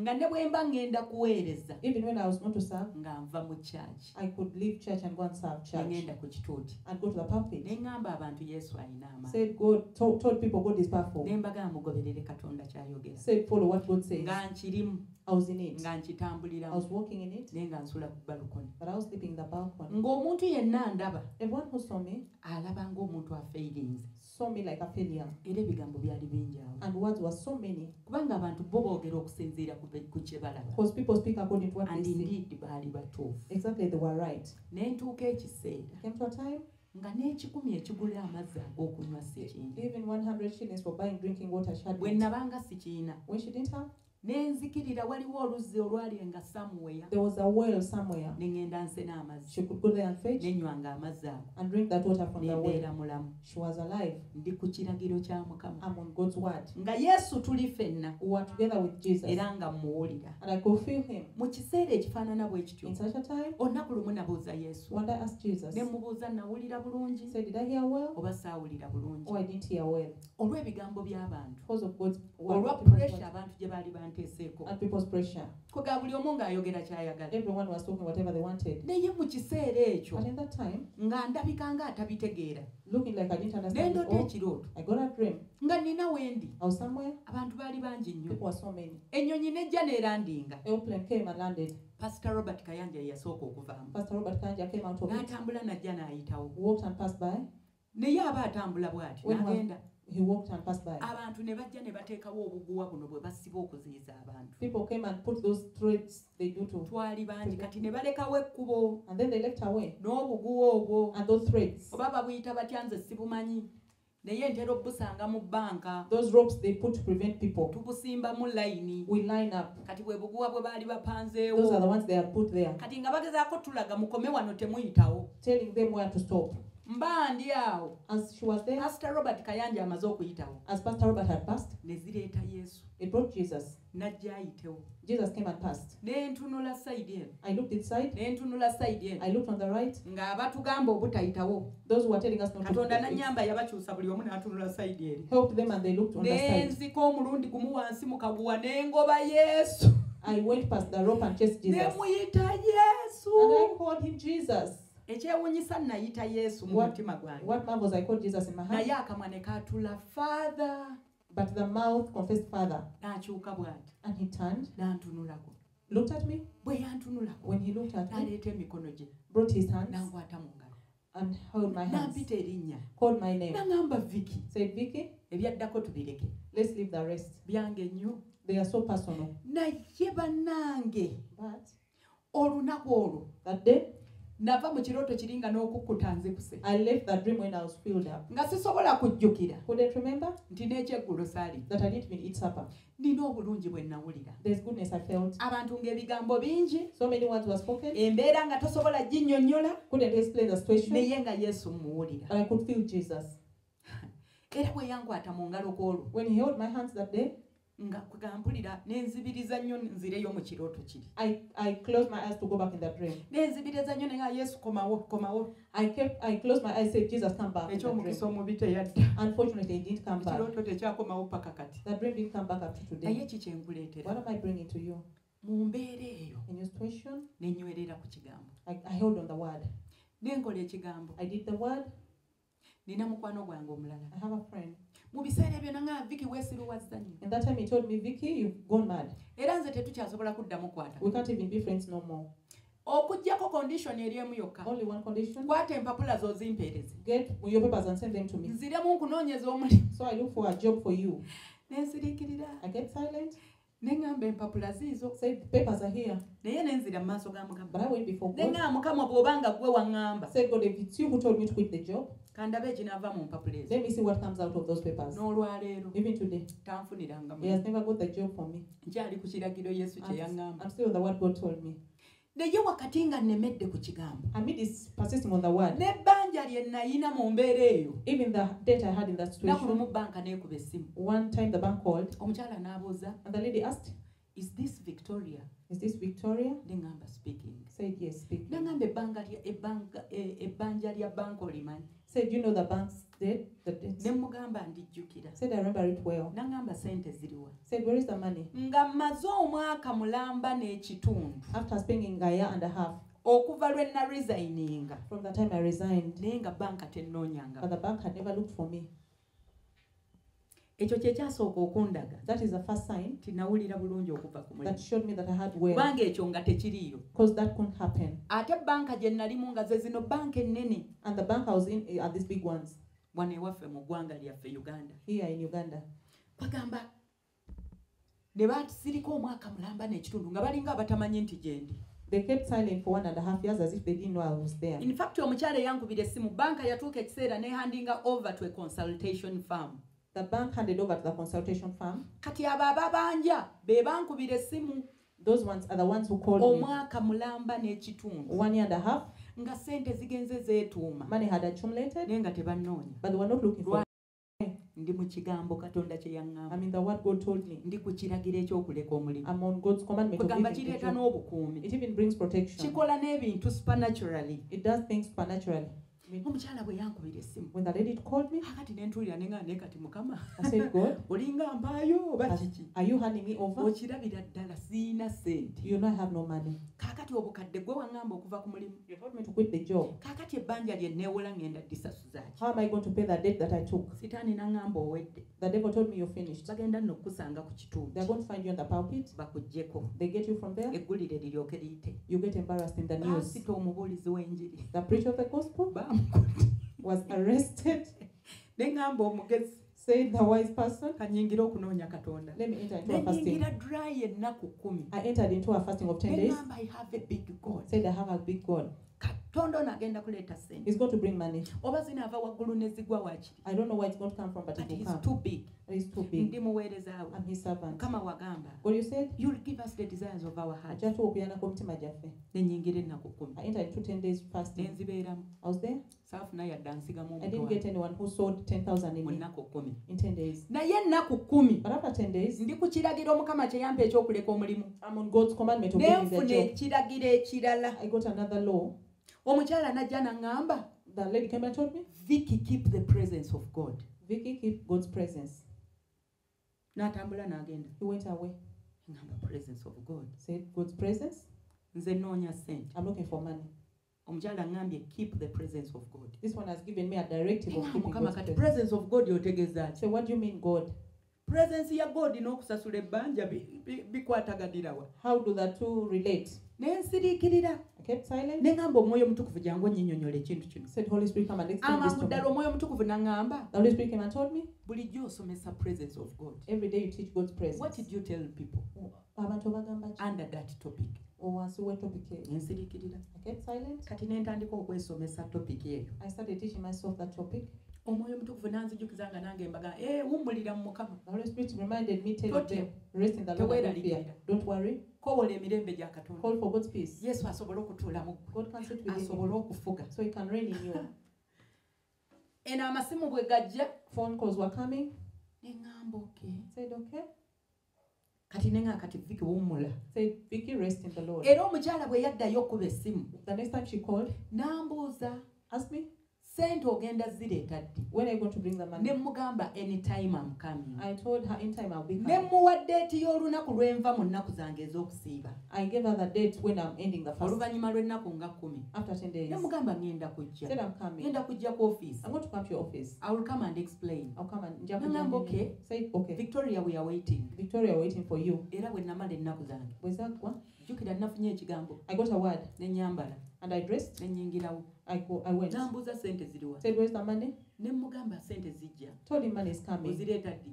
When I bring the Nze money, essaawa yonna. anytime. Naye nga sirina yadde gwe mmanja. I didn't have anyone, Naye baŋŋambye keep the presence of what? but they told me keep the presence of Ekituufu God. kiri nti we nagendera gy'ali The truth is that by the nga time I mmaze was okufuna emirembe mu nze. I'd got peace within me. Nga mmaze okuwummula. I'd rested. Ennaku ng'egenze. Sorrow had gone. Okutya nga kugenze. Fear had gone. Okweraliikirira nga kugenze. Worry had gone. Kati ndi ku kiragiro. I'm on God's word. Ne mpummula. I rested. Omukyala n'aŋŋamba but be specific. The lady told me be specific. At least tubuulireko nti mu mwezi ogujja ennaku z'omwezi bwe ziti. Naye nga kati muwedde ki? I didn't give a specific Ne date. mugamba saagala kulimba. Said I don't want to Naye kye lie. mmanyi kiri kimu. But one thing I know Ngenda kusasula sente. is that I'm going to pay for that. I'm going to Kati pay ngenda that. okutuukayo. When I reached, Agenda okuzimbalira. when she counted, Omwaka mulamba n'ekitundu. a whole year and a Kati half, nga ne areas even the areas nga zigenze zeeyongera. had accumulated. jukira bwali bukadde bwa nsimbi Remember, there were millions si of kamu money. si bubiri si butaano Not one, not two, not three, naye nga 5. bukadde There were millions. kati ate areas nazo zigenze zeetuuma Interest has accumulated. omwaka mulamba n'ekitundu 1.5 years. wamma zaali ssente It was money. ate mu biseera And ebyo in that time, nga ndabanga gwe babanja biliyoni ya ssente it looked like $1 billion. n'okusinziira ku mbeera gye nalimu Given the situation she was in, naye n'empummula arrested, kiragiro it was God's word. n'enkwata yesu kyaŋŋamba I did what God told me. n'enva ku mitawaana gy'ensi I left troubles of the world. n'eŋŋamba omulimu namala okuguta Said I quit the job, kati kitegeeza nina kweyongera mu meaning I maaso have to move forward. kwegamba katonda n'ensirika I kept olunaku silent. lwakya lumu One day came, nina muto wange I have my sibling. ntera okuwa obujulizi bw'abaana bato bange be naweererako I usually testify for my young siblings. bw'oba wali owulidde ku bujulizi obwo If you've had kati me. omwana omu ku balenzi One of the boys n'ankubira essimu called me, n'aŋŋamba baaba oli wanazze said, Big sister, where are you? njagala kulabako I came and I ne want to mugamba see ndi you. wano ku kyaki Said, I'm here at church. n'ajja He came. mwana omanyi bano abaana be tukuza mu nnyumba These big kwegati boys, omusuubiramu nnyeera you don't kyamaanyi expect much out of them. kati bwe yajja n'aŋŋamba baaba When he came, said, Big tuli mu sister, kyaki we are in church. n'aŋŋamba dde nnina sente ze nnakoze There's some man I made, naye but ne ŋŋamba sente zino sigenda zikozesa said, let me not use this money. kansooke mpe baaba Let me first give my big sister abeeko ne kyakolamu so she can start up something. embeera esooka So etereere the situation stables. ekyo ekirowoozo kyali kikulu nnyo mu It was mwana a good thought. kyenzikiriza teyali ye I believe it was not him, naye omwoyo omutukuvu yamukozesa but the Holy Spirit used him. kati ngenda okulaba asikayo ekibaasa He got out an envelope. ngenda okulaba kinene kizimbye It was a big one. kubanze bwe yaŋŋamba nti nina sente zenjagala okuwa When he said, there's money I want to give you, ne ŋŋamba leero ekyeggulo nfunye I said, I got supper. nga manyi giyinza okuba emitwalo I 5 said, maybe it's like 50,000. ngenda okulaba asikayo ekintu Got out something. bannange nga kinene It was a big ne envelope. mugasooka ozzeeyo Said, first bring it, take it jangu back. tugende ku balukoni Come and we go up there. mwambusa amadaala We went upstairs. abantu nga tebaliiyo So where people were nga not. baaba obadde ogamba ki Said, what I say? n'aggyayo ekintu Got the envelope out. ngenda okubala sente When I counted the money, nga miliyoni emu 1 million, 2 2 million, 3 3 million. kankomaawo Let me stop there. ne nzisa omukka I breathed, naye n'ankuutira but he said, naŋŋamba baaba big sister, zino toziwa abasumba don't give these banners offer to rent church. ebyo ebimu byammwe ebyekumi Those tithes you keep giving. ne muga baaba zino zange tofaayo Said this one I'm not going to give it. apaasitaabu They are mine. ekigenda bawa yadde ekimu I'm not ekyo to give it in the offer to n'afuluma went out. ne mugaa gwe beera awo oba omanyi gye zivudde Said oba olowooza gwazimpadde said you think it's you who has given it to me. ojja kunkuutira nnyo obutawa kimu kyakumi You will stop me from tithing. ye alowooza maanyi ge He thinks it's his strength ge gamuleetedde okuleeta sente zino that caused him to bring this money. nze ndaba katonda Me, I'm saying, God, bannange oh my God, olunaku olwo that day ensawo yasiiba mu nkwawa that I spent the whole day with the nga bag. sigissa wansi I could not put it down. buuka simanyi tugenda kanani sawa yange nagendanga naye kanani We are going to Canaan singing, jumping. ne ŋŋamba bano abalokole b'ennaku zino Could not put it down. Believers of these days enyweza ensawo held tight the bag paka okutuuka ewaka until home. nga sikikkiriza I could not believe nga n'ekkubo yesu lyakubye nga sirirowoolezaamu nti katonda asobola okuyita awo even the way God had made, I never dreamt he would do bannange it. ne bukya ne ndyoka nkeera mu bbanka It came and I went to the bank. natuuka mu bbanka ne njogera oluzungu In the morning, I said, in the bank, I said, how much what is the balance nga mpulira amaanyi mpulira, yesu asobola okuggyako ekiswalo God can take away the yesu shame. asobola okuwanula pressure yonna n'agicompressinga omulundi gumu God can take away pressure from you. n'aggyawo ebbanja Take away the debt. n'aggyawo endwadde Take away the disease. n'aggyawo okulemererwa Take away failure. n'aggyawo Take ekiswalo away shame. ekyawandiikibwa kiri kye The twogeddeko scripture you've seen kye twatandise nakyo that we started with n'agaa nti njagala abo abanjagala said, I love those who love me. era ŋŋenda bbawa obugagga I'm going to give them wealth. kwolwo nakwata ku bugagga bwa mukama That day I held God's wealth. ne bunzigirawo ebbanja He took away the debt. bannange ne nnyingira banka ne nsasula ebbanja I entered the bank and paid the debt. pressure yonna gye nalina All n'ekomaawo the pressure went away. okumanya yesu yansumulula mu bbanja Jesus delivered me from the debt. ndowooza olwo lwe lunaku lwe nasembayo That is the last time nensiibula kye bayita amabanja I said bye bye to debts. olwaleero viki siina mabanja Today she doesn't have any debts. ekyo yesu That yakyensumulula one God delivered her from there. oba olaba ekigambo ekifaanana bwe Do you see kityo a word like that? naye kyatwala ki What did it take? kyatwala okuta omulimu It took to quit the job ne ŋŋenda n'ekiragiro Yesu ky'aleese. And I went with God's word. Ekiragira awatali future gy'olengera. God's directive without a future. Katonda n'asasula ebbanja. God paid the debt. N'olwaleero Up to today, obulamu bwange busanyusa. her life is. Mukama ansanyusa almost on a daily basis. God has made her happy every day. Mukama yawummuza omutima gwange. God rested her heart. Katonda abadde mwesigwa. God has been faithful. Katonda anwanidde entalo. He has fought battles for Katonda her. anteeseeko obukuumi. Protected her. Kiki ekyo ky'olina okuta? What is it that you have to let go? Kuwadde ekyange mulimu. I've given you my example. Ono It was a bamugamba job. kuta bugagga bwe. This one left possession. Kati gwe kiki kye bakugambye okuta? What are they telling you to let go? Ekyo nkikulekedde. I leave that to you. Tuddeyo wamma ku Matayo waffe tukomyewa. Let's go back to Matthew 19. Olwabiri mmeka? 19:25. The disciples were astounded. Yes. Then who in the world can be saved? They asked. Ye bagamba kaakati bannange ebintu by'obwakatonda ani agenda okuyingira eggulu nga batabuze. Verse 26. Jesus looked at them intently and said, humanly speaking, it's impossible. But with God, everything is possible. And Jesus, osomye lwakumeka olwo. 26. Olwabiri mu ennya. Era nate ne mbagamba nti kyangu eŋŋamira okuyita mu nnyindo y'empiso okukira omugagga okuyingira mu bwakabaka bwa Katonda. Abayigiriza bwe baawulira ne beewuunya nnyo nga bagamba nti kale ani ayinza okulokolebwa. Yesu n'abatunuulira n'abagamba nti mu bantu ekyo tekiyinzika, naye Katonda ayinza byonna. Awo Peetero n'addamu n'amugamba nti laba, ffe twaleka byonna ne tukugoberera, kale tuli banaki? Yesu n'abagamba nti mazima mbagamba nti mmwe abangoberera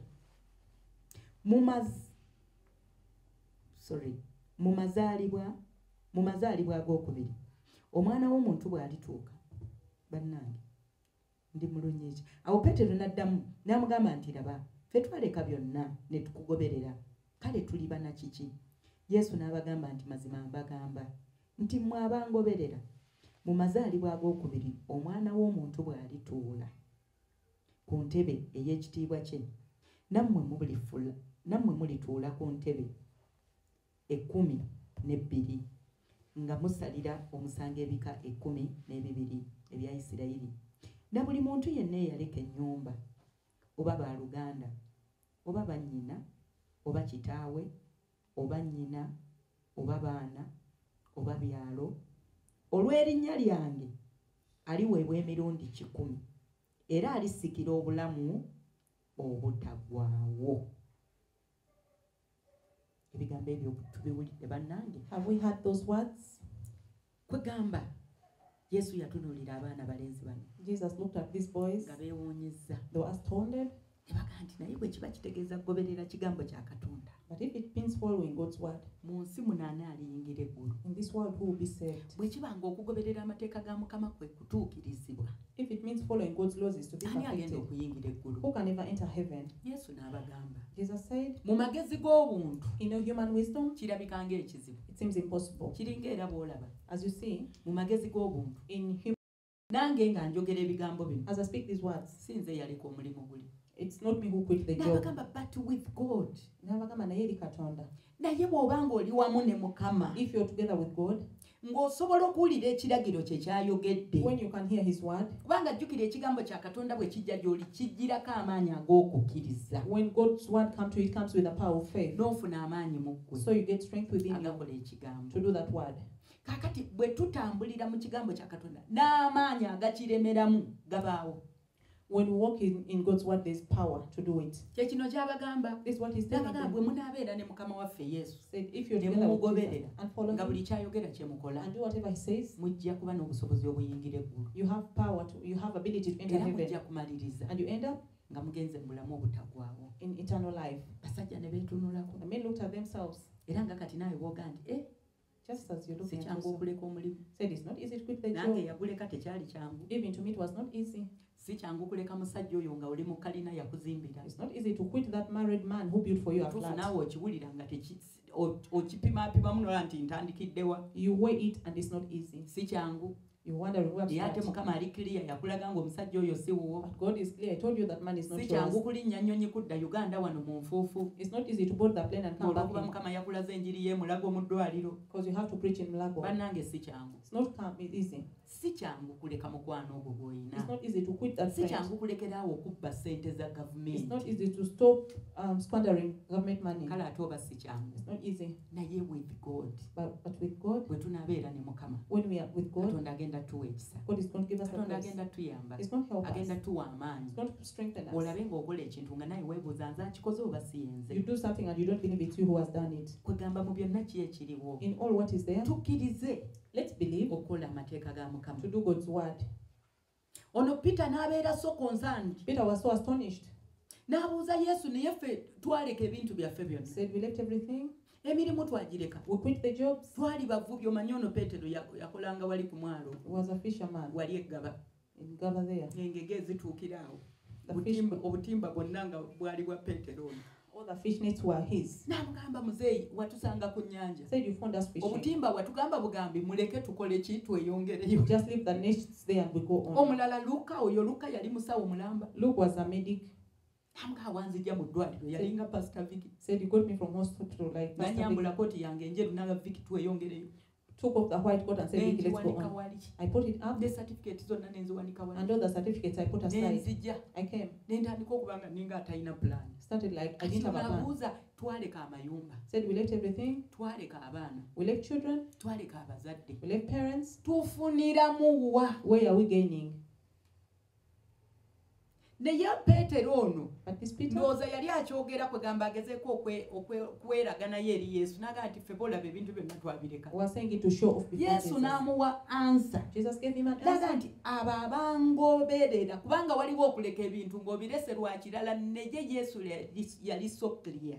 There's living things for other intentions, but Jesus was Abo clear. abalese ebintu olwange nze nga bagoberera nze. Those who have quit material things to follow me, N'agamba nti mazima ddala mbagamba. said, surely I tell you, Buli kye balese kyonna whatever they've left kigenda kubaddizibwa. will come back to them. Obugagga, Wealth, amayumba, houses, baganda baabwe, their siblings, bakadde baabwe. parents. Mbutuufu eno mu Yesu In Jesus, tutuuseeyo we have come ne here. tusangayo baganda baffe. We have found friends. Siblings. Tutuuseeyo We've reached here. Yesu atuwadde abazadde. God has given us parents. Kyagamba okuva leero Said, from today, oyo ye daddi wo, that is your daddy. oyo ye mami wo. That is your mommy. Ogamba my God. Said, my God, Nga kyaddala it is real. tutuuseeyo We have reached, n'atuwa obugagga. given us wealth. Tutuuseeyo We have reached here.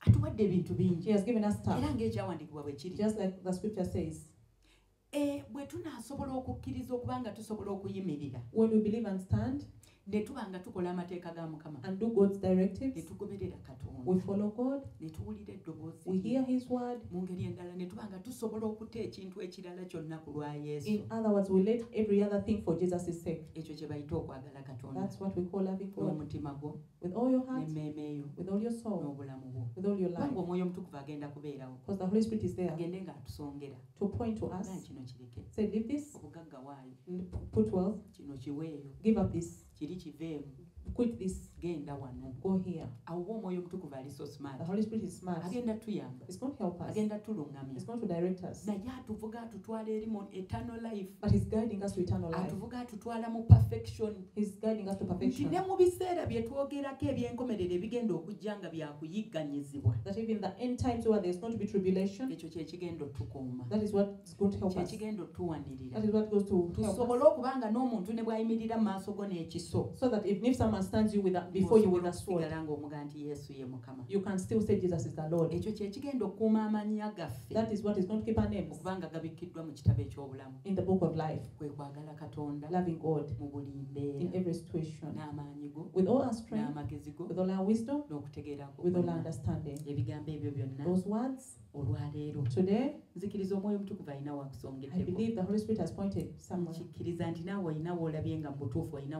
okugoberera Yesu. I believe there's somewhere you have to let go and follow Jesus. Genda mu maaso ga Mukama. We are going before God Twenenye. and repent. Mugayi Mukama. Say, God, Butuufu emitima gyaffe. truly our hearts, Tubadde mu kkanisa. we've been in Naye church, ng'ate giri ku bintu birala. but we're on other Naye things. olwaleero But tusaasire. today, please have mercy. Twenenya. We repent Era tukomawo okugoberera. and we come back to follow you. Tukomawo okutambulira mu mateeka go. Come back to walk in your ways. Kyonna ky'onootugamba. Whatever you tell us, Mukama tugenda kikola. Lord, we are going to do it. Kubanga tutegedde Because we know ky'oyagala abo abakwagala. that you love those who love Ate you. oyogedde n'ogamba And you've spoken and said nti oyo anjagala that he who loves me, yakwata amateeka gange. hold my laws, N'ogamba nti bwe tunaakolanga amateeka go that when we keep your laws, naawe ogenda kujja otuule you're going to come and dwell with us. era ogenda kujja olaba essibu And you're going to come and manifest mu bulamu bwaffe. in our lives. Ekyo tukyetaaga. We need that. Era bwe tumala okwenenya And after repenting, tukabirire omwoyo omutukuvu let's cry unto the Holy ajja Spirit atuluŋŋamye to come and guide us mu mateeka ga Mukama. in God's laws. Ate bw'amala okuluŋŋamya After guiding mukwano us, gwange buli kyayogera kola. everything he says, please do it. Toddayo okusanga buzibu bwonna Don't find any kubanga hardship. tukizudde Because we have nti discovered mu kukola amateeka ga Mukama that in doing God's laws gye tugenda okusanga omukisa is where we're going to find a nga tuli blessing ku nsi, as we're on earth. gye tugenda okusanga obukuumi, So we are going to find ate gye protection. tugenda okusanga obulamu Is where we're going to find life, obutaggwaawo. eternal life. N'olw'ebigambo ebyo With those words, Mukama akumpeera ennyo God omukisa. bless you so much. Tugenda kusaba We are going to pray. awo wennyini w'oli Wherever you are, njagala osiriikirire. I want you to keep silent. Abamu mu butuufu omanyidde ddala Others, you know sure awaba eriya ebadde ezitoye the area that was heavy. saagala obeerenga mulokole munnaffe. Don't be like this believer. Yesu yagenda okukyuka bw'ati By the time Jesus turned, nga mulokole takyamulaba the believer had vanished. naye azze amugamba But he kept telling him, nkoze ntya njagala bulamu obutaggwaawo what must I do to get nze eternal life? gwolaba nsiga I saw. nze gwolaba nalekeraawo okukuula I don't detooth no nze more. gwolaba bintu byonna mbikola I gave up everything. I do bakadde bange everything. nabagulidde n'ennyama jjo I bought them meat. My parents. ng'alaba ali bulungi He Yesu saw he was n'amutunuulira perfect. Jesus looked at him. agenda ogabe byonna Say, byolina go and give everything you have. awo bulaza we yakyukira bw'ati That's why he turned and left. Yesu agenda By okutunula the time Jesus looked up, mulokole nga the takyamulaba believer had vanished. n'abuuza ate mulokole obwedda tunyumya alazeewa Said, where has he gone? saagala obeere nga mulokole ono Don't be like him. saagala obeere nga bali abaabuuza Yesu Don't be like those ones who ask naye ani Jesus, alituuka mu ggulu bino ebintu nga bizibu nnyo who enter heaven? This is very hard. munnange ebintu si bizibu Things are not hard. omwoyo omutukuvu agenda The bigonza Holy Spirit is going to make them bwe easy tuba twekwata if we hold on. agenda tuyamba He's going to help us. tugenda kusinkana mu ggulu ffenna We are going to meet in ekyo heaven. nkikusabidde I pray that unto you. kusabidde okugondera amateeka ga I pray that Mukama you obey God's laws. tugenda kusaba ekyo kitubeerewo We are going to pray it mu happen to linnya us. lya Yesu In Jesus' mighty name. Mukama nkwenye omukisa God bless you. nga ntunuulidde Katonda kye yayogera Katonda olwaleero akusinkana ajjawo buli kyonna ekibadde kikulemesa ekibadde kireeta okweraliikirira mu mutima gwo Katonda addamu essaala yo olunaku olwaleero nga bwe bwakyanga simanyi ng'ebbanja bagenda ddisasulira Katonda bw'atyo olwaleero bw'agenda okusinkana obulamu bwo togenda bimanya naye ogenda biraba obujulizi ogenda bulaba olunaku olwaleero kubanga ekigambo kye Katonda bw'akituma tekisobola kuddayo kyereere Katonda bw'atyo akusanyusa ajjawo emiziziko egibadde mu bulamu obwo asangula amaziga go akuyamba era akuyimusa kitiibwa kya Mukama kinaalabisibwa era weekumire mu mateeka ga Mukama ate oleme kuva ku ekyo Katonda kyakoze ate n'ogenda na bino Katonda byakuwadde kyekyatabula omwana mulenzi ono ne yeerabira nti omukisa gwe yali afunye gwali kuganja Katonda gwe yali amuteeseeko Katonda ate bwe yayogera gy'ali ate n'addira omukisa n'agenda nagwo n'aleka ekigambo kya Katonda ekyo tekisalanga gy'oli obulamu bwo bwonna weekuumire mu mateeka ga Mukama oweese Katonda ekitiibwa ne mu byonna tusobole okuyingira mu bulamu obutaggwaawo nsumula omukisa gwa Katonda gy'oli nsumulula ekisa kya Katonda obukuumi bwa Katonda bulabisibwe gy'oli nsumulula feva ya Katonda ebeere ku bulamu bwo ne mu byonna ffenna tumalirize nga tuyingidde eggulu mu linnya erya Mukama waffe Yesu Kristo nsabye Amen. twebaza nnyo Katonda We thank God olw'ekigambo kye tuvaamu for the word we've just heard. mikwano gyaffe abatuwuliriza Our friends listening, neera tuli basanyufu nnyo we are so happy. tugenda mu kaseera kaffe ak'okuwaayo We are going to a time of ng'era giving. omusabi yenna As any, nkimanyi wazze I know weeteeseteese you came ready n'ekimu kye eky'ekkumi with your tithe, with n'ekiweebwayo your offertory, n'ensigo yo with your seed. tulina ensigo wano ey'ettaka tusonda ssente okugula ettaka We are mobilizing for buying land, ate tusonda ssente tuzimba tenti yaffe and we are putting up our tent. osobola okuteeka ensigo yo mu mulimu gwonna ogugenda maaso You can sow in any of those, n'okuyimirizaawo bino byonna bye tulaba and putting up all this. You Mukama see. obulamu bwe tajja kuleka kyekimu God will not leave your life the same. so eno ye namba yaffe gye tukozesa This is our number okuba nga tuwaayo when we are giving. eri 256 plus 256 788 788 00 007 898 898. ennamba endala gye tulina The other number, sorry eno gye nkusomedde bw'ogiteekako ensigo yo ereeta amannya ga Women of the Word Ministries International. the one I've just given you is in the names of Women of the Word Ministries International. Endala gye tulina ey'okubiri The other one we have, ntera okusaba nti mutugumiikirizeemu akaseera katono I beseech you to be patient with us a little paka offices zaffe nga zigguddewo until the offices are tujja opened. kuba tufuna line eri mu mannya ga ministry We shall get an Airtel line in the naye ministry names. currently tulina ennamba gye tukyakozesaako Currently, we are using a number. eno yo yakaseera buseera It's personal temporary. eno eri mu mannya ga Victoria Tezicha. It is in the names of Victoria Tezicha. So bw'oba ogiteeseeko ssente nga kiweebwayo kyo kimu kya 10 nsigo If you deposited any seed, tithe, or offertory, nkusaba ate ompeerezeeyo ka message just ng'ogamba nti mpeereza ssente bwe ziti za kiweebwayo. I request you to accompany it with a notification that I've sent such an amount of tithe. Mpeereza ssente bwe ziti za kimu kya 10. I've sent an amount of tithe and Kijja offertory. kutuyamba nga tuziggyayo It will help us as we okuteeka withdraw ssente zo mu kifo ekituufu to put your money in the right place osobole okufuna omukisa. so you get blessed. Kubanga bwe ziba za ttenti ate Pastor Vicky n'azirya tekiba kituufu. Because if it's tent money and then it's mixed up with Pastor Vicky's money, Eza it's not Pastor right. Vicky zijje nga za Pastor Vicky zo. Let Pastor Eza Vicky's money. ttenti zibeere za ttenti. Yes. Aha. So eyeri 256 That one is plus 256 701 701 32 32 59 59 31 31. ereeta amannya ga Victoria Tezicha. It brings the names of Victoria Tezicha. Twebaza nnyo Katonda olw'ekyo nakyo kiwedde. We thank God that is also finished. Mbuzaayo ndooza ekintu kimu kyokka I'm remaining with only one thing, naye kansooke nsabira abawaayo. but let me pray for the Katonda givers. omwesigwa omuyinza w'ebintu byonna njagala okusinza n'okugulumiza ate n'okwebaza era kigambo kyo kye wayogera n'ogaa nti temujjanga mu maaso ga Mukama ngalonsa. Tuzze mu maaso g'Omukama n'ebiweebwayo byaffe, ensigo zaffe, ebimu byaffe eby'ekkumi. Mukama nnyimiriranga kabona wa Supreme Worship Center okulangirira omukisa. Buli muntu yenna abadde mu service eno akutte ensigo ye, akutte ekikumi paka ku muwendo gwonna gwakutte. Mulangirako omukisa ogutalina buyinike. Omukisa omwazi omukulaakulanya omugayizi ye. Mu byonna Mukama ensigo eyo enyweza amagenda ge mu mateeka ago eri obulamu bwe ennaku zonna n'ennyumba ye banywerere mu mateeka ago basobole okulaba omukisa mu linnya erya Mukama waffe Yesu Kristo nsabye. Amen. Ekisembayo The last thing ye mugenyi waffe ali eyo ng'obadde tolokokanga. is our visitor. If you're there and you've never given your life to Ebiseera bye Christ, tulimu the times we are living in, ekyobugagga ekikyasinza okuba eky'omuwendo kwe kufuna Yesu. the greatest treasure you can have is have Jesus. Obulamu bwe tebujja kusigala kye Your kimu. life won't remain the same. Kusabaawo wennyini w'oli Wherever you are, tuddemu ebigambo bino. repeat these words. Gamba nti ayi Yesu Say, Lord Jesus, olwaleero today mpulidde ekigambo kyo I've heard your word. era nsazeewo okwatula Yesu Kristo I've decided to confess Jesus Christ obeere omulokozi wange. as my Lord. Nsonyiwa ebibi byonna Forgive all my sins bye mbadde nkola that I've been doing n'amateeka ago and laws ge mbadde that I've sitambuliramu. not been keeping. Olwaleero nkitegedde Today I know era nsazeewo and I've decided okukukkiriza to accept you obeere omulokozi wange. as my Savior.